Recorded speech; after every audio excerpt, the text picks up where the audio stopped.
மனிதானே மகத்தானவன், மனிதானே மகத்தானவன், மனிதானே மகத்தானவன். நண்பர்கள் அனைவருக்கும் வணக்கம். பதிவுக்கு போறதுக்கு முன்னாடி இதுவரைக்கும் நம்ம சேனல் சப்ஸ்கிரைப் பண்ணலன்னா சப்ஸ்கிரைப் பண்ணி சப்போர்ட் பண்ணுங்க. தொடர்ந்து அண்ணாமலையை ஆதரிக்கும் தொண்டர்கள் அது சரிதானா தவறா, இல்லை அண்ணாமலை வரணும்னு ஏன் எதிர்பார்க்கறாங்க, அதுக்கு தடையா ஏதாவது இருக்கா, இல்ல இதெல்லாம் மத்திய அரசு எதுவுமே கண்டுக்காம இருக்கா அப்படிங்கறது பதிவுல பேசுறதுக்கு முன்னாடி, நேத்து கமலாலயத்துல அண்ணாமலை அவர்கள் ஒரு மீட்டிங்ல என்டர் ஆகுறாரு. அப்போ ஏன் என்னை அந்த பத்திரிகையாளர் கேள்வி கேட்கிறாரு, இந்த மாதிரி ஏதோ ஒரு கேள்வி கேட்கிறாரு. அண்ணாமலை அவர்கள் நான் அப்புறம் சொல்றேன், இப்ப மீட்டிங் இருக்கு அப்படின்னு சொல்றாரு. மீறி போறாரு. இல்லைன்னா எல்லாரும் வெயிட் பண்றாங்க, உங்களுக்கு மட்டும் நான் தனியா தர முடியாது, வெயிட் பண்ணுங்க அப்படின்னு சொல்றாரு. மீறியும் போறாரு. அப்ப இந்த இடத்துல மீறியும் போகும்போது அவருக்கெல்லாம் எதுவுமே இல்லையா அப்படிங்கிற ஒரு கேள்வி இங்க வரும். அப்போ வேணும்னே ஏதோ ஒண்ணு பண்றாங்க, ஏதோ ஒரு டைவர்ஷன் இது கண்டிப்பா அண்ணாமலைய வச்சு ஏதாவது ஒண்ணு பண்ணி அது பப்ளிக் மத்தியில ஏதாவது டைவர்ட் பண்ணா எல்லாம் பேசுவாங்கங்கிறது திமுகவுக்கு நல்லா தெரியும். இப்போ சிலர் ஒருத்தர் சொல்லியிருக்கிறாரு, இந்த மாதிரி அண்ணாமலை பாத்தியா எப்படி டைவர்ட் பண்ணிட்டாரு இந்த விஷயத்தை வச்சு, கோயம்புத்தூர்ல நடந்த அந்த பாலியல் விஷயத்தையும் டைவர்ட் பண்ணிட்டார் பாத்தியா அப்படிங்கிற மாதிரி ஒரு பதிவு ஒருத்தர் போட்டிருக்கிறாரு.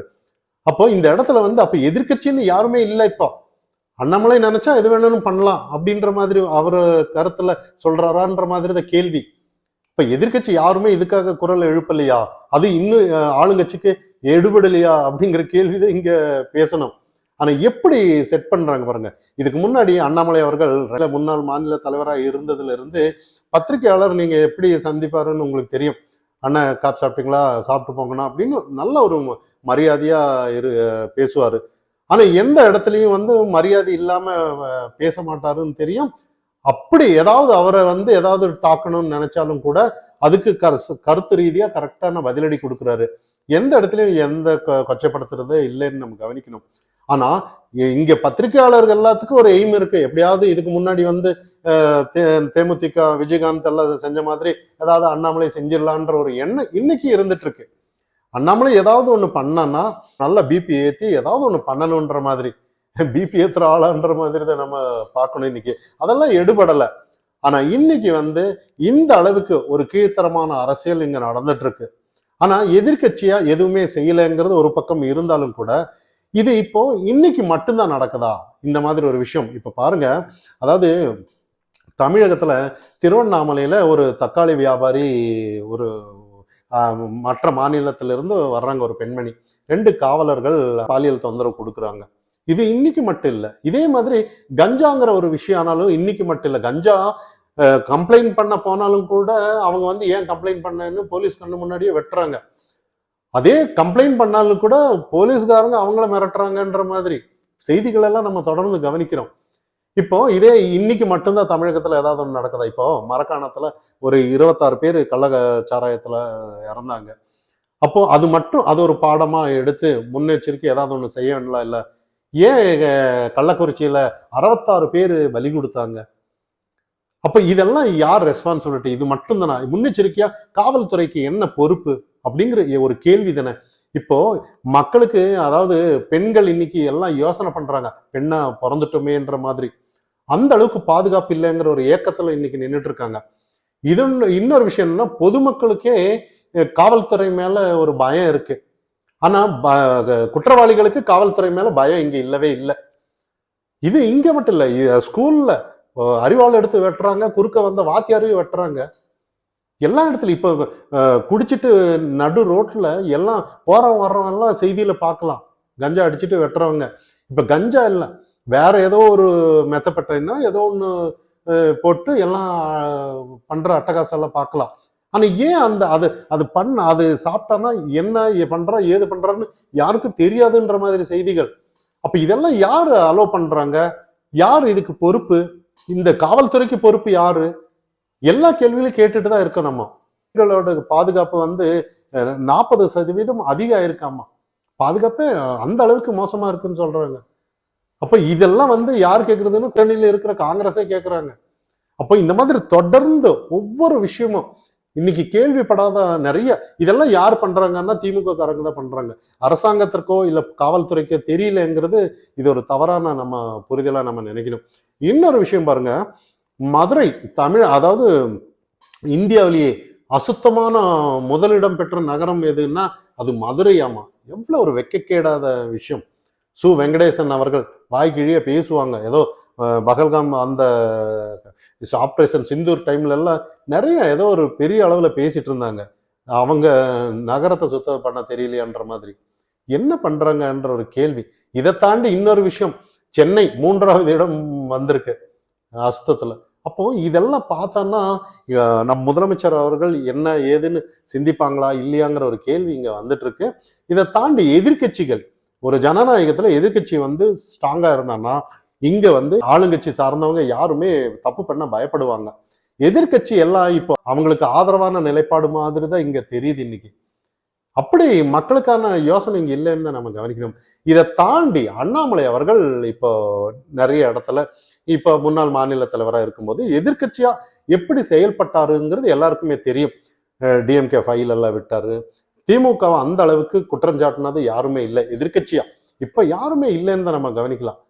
ஆனா அந்த அளவுக்கு அவர் மேல நிறைய கேஸ் போடுறதானாலும் சரி, அவர் கோர்ட்டுக்கு போய் பார்க்கறதானாலும் சரி, அவதூறுன்னு சொல்லி மான நஷ்டன்னு சொல்லி எல்லாம் அவர் ஃபேஸ் பண்றதெல்லாம் நம்ம பார்த்துட்டு தான் இருக்கோம். அப்போ இந்த இடத்துல வந்து இப்படிப்பட்ட நபர் வந்து தமிழக மக்கள் வந்து இந்த அளவுக்கு ஒரு எதிர்பார்ப்பு இருக்கும்போது, இவர் வந்தா ஏதாவது ஒண்ணு பண்ண முடியும் அப்படிங்கிற ஒரு நம்பிக்கை இருக்கும்போது, மேலிடம் இவருக்கு வந்து ஏதாவது பொறுப்பு கொடுப்பாங்க போல இருக்கு. நம்ம இன்னைக்கு நடக்கிற விஷயத்தை வச்சுதான் நம்ம பேசிட்டு இருக்கோம். ஏதாவது பொதுச் செயலாளர் கொடுக்குறாங்க அது இதுன்னு சொல்றாங்க. ஆனா இருந்தாலும் அவரு கூட 2 மாசம் வெயிட் பண்ணலாம்னு சொன்னதெல்லாம் நம்ம கவனிச்சோம். நம்ம பேசுறது இன்னைக்கு என்ன நிலைப்பாடு, தற்போதைய நிலை பத்தி தான் நம்ம பேசிட்டு இருக்கோம். ஆனா இங்க வந்து ஒரு எதிர்கட்சியா எந்த ஒரு தாக்குதலும் இல்லை. ஒரு தாக்கத்தை அவங்க ஏதாவது ஒண்ணு மக்களோட நின்று போராடினா ஏதாவது ஒரு தாக்கத்தை ஏற்படுத்தணும். ஆளுங்கட்சி ஏதோ ஒண்ணு அதுக்காக ரியாக்ஷன் கொடுக்கணும். எந்த ரியாக்ஷனும் இல்லையே. இன்னைக்கு டைவர்ட் பண்ற மாதிரி தான் பாலிடிக்ஸ் இருந்துட்டு இருக்கு. இடி ரைட் ஒரு பக்கம் போயிட்டு இருக்கு. நிறைய பாருங்க, நகராட்சியில நடந்த ஊழல், இடி கே நேரு, எத்தனை பேர் படிச்ச மாணவர்கள் அவங்க எல்லாம் காசு கொடுத்தா வேலை அப்படின்னு இருக்கும்போது, அப்ப நல்லா படிக்கிறவங்க எல்லாம் என்ஜினியர்ஸ் எல்லாம் நல்லா நிறைய டிஎன்பிசி குரூப் 4 அது இதுன்னு எழுதுறாங்க. அப்ப நல்லா படிக்கிறவங்க கையில காசு இல்லைன்னா அரசாங்க வேலையே இல்லைன்ற மாதிரி தானே. அப்ப எப்படி இது அரசா இல்ல வேற ஏதாவதுன்ற மாதிரி தான். அப்ப இது எல்லாத்த மக்களிடையே யாருமே இன்னைக்கு எதிர்கட்சியா எந்த ஒரு செயல்பாடு இல்லை. இன்னைக்கு எல்லாம் ஏதோ ஒரு அவங்கவுங்க கட்சி கூட்டணி இல்ல இதை தக்க வச்சுட்டு தான் இருக்காங்களே ஒழிய, இப்ப முக்கியமா பார்க்க வேண்டியது என்னன்னா, அரசியலுக்காக மக்களுக்கு ஏதோ ஒரு மாற்றத்தை கொடுக்கணும்னு அண்ணாமலை அவர்கள் மட்டும்தான் வந்திருக்கிறாரு. அவரே சொல்றாரு முழு நேரமா வந்திருக்கிறாருன்னு. மற்றவங்க எல்லாம் ஏதோ ஒரு கட்சி ஆசை, பதவி ஆசை ஏதோ ஒண்ணு இருந்திருக்கு. ஆனா இவருக்கு முழுக்க ஒரு மாற்றத்தை வேணும்னு டெல்லி தலைமையும் கேட்டிருக்காங்க. தமிழகத்துல ஒரு மாற்றம் வேண்டும். சரியா தானே செஞ்சிருக்கிறாரு, ஒரு நல்ல ஒரு மாற்றம் தானே. அப்ப இந்த இடத்துல சரியான மாற்றம் இருக்கும்போது ஒரு மக்கள் வேண்டாம் இன்னைக்கு பாஜக ஆதரவாளர்களை அவரோட நின்ன என்னன்ற மாதிரி தான். இப்ப யாருமே இல்லையே. இன்னைக்கு வந்து என்னதான் எதிர்கட்சியா பாஜக செயல்பட்டாலும் கூட, பாஜக தலைமைக்கு கூட அண்ணாமலை இல்லைன்னா அவங்களுக்கு ஒரு ஏதோ ஒரு கெத்து இல்லைன்ற மாதிரி தான் ஃபீலிங். அவங்க எந்த இடத்துலயும் ஒரு கெத்தா எந்த இடத்துலயும் யாரும் மக்கள் பார்க்குது இல்லை. யாரையும் நான் குறைச்சி மதிப்பிடல. ஏன்னா இந்த டைம் பீயிங்ல வந்து அண்ணாமலை அவர்கள் ஒரு மாற்றத்தை கொடுப்பாருங்கிற மக்கள் மனதுல ஒரு நம்பிக்கை இருக்கு.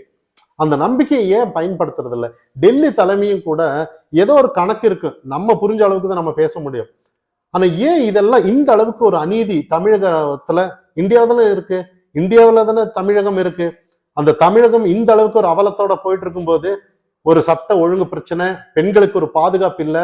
அப்ப டெல்லி தலைமை இதெல்லாம் வேடிக்கை பார்க்குதா அப்படிங்கிற ஒரு கேள்வி வருமா இல்லையா? அப்படியே இல்லை. இப்ப வந்து கூட்டணி அமைச்சிட்டாங்க, என்ன தாக்கத்தை வெளிப்படுத்தினாங்கிற ஒரு கேள்விதான் இன்னைக்கு. தாக்கமே இல்லையே இன்னைக்கு. அப்படி தாக்கம் இருந்திருந்தேன்னா இன்னொரு ஆட்சி கலைஞ்சிருக்கணுமே. எந்த ஆட்சியும் இன்னைக்கு கலையில எதுவுமே இல்லை. ராஜா மாதிரி தான் இருக்காங்க. நாங்க 2026ல நாங்க தான் வருவோம், அடுத்த ஆட்சியும் நாங்க தான் வருவோம் அப்படின்னு சொல்றாங்க. அப்ப மக்களுக்கு யார் பாதுகாப்பீங்க? போலீஸும் பாதுகாப்பு இல்லை, இந்த அரசும் பாதுகாப்பு இல்லை. பெண்கள் நாங்க ஏன் பிறந்தோன்ற அளவுக்கு இன்னைக்கு பயந்துட்டு இருக்காங்க.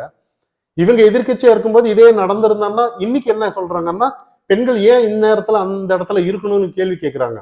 இதே அதிமுக ஆட்சி இருந்திருந்தாங்கன்னா இவங்க கேட்பாங்க, பெண்கள் சுதந்திரமா சொல்லியிருக்காங்க. காந்திஜி அவர்கள் சொல்லியிருக்கிறாரு, ஒரு முழுசா நகை அணிஞ்சு நடு ராத்திரியில நடந்தா முழு சுதந்திரம், அந்த இடத்துல பாதுகாப்பா நடந்தோம்னா அது முழு சுதந்திரம் அப்படின்னு சொல்லியிருக்காங்க.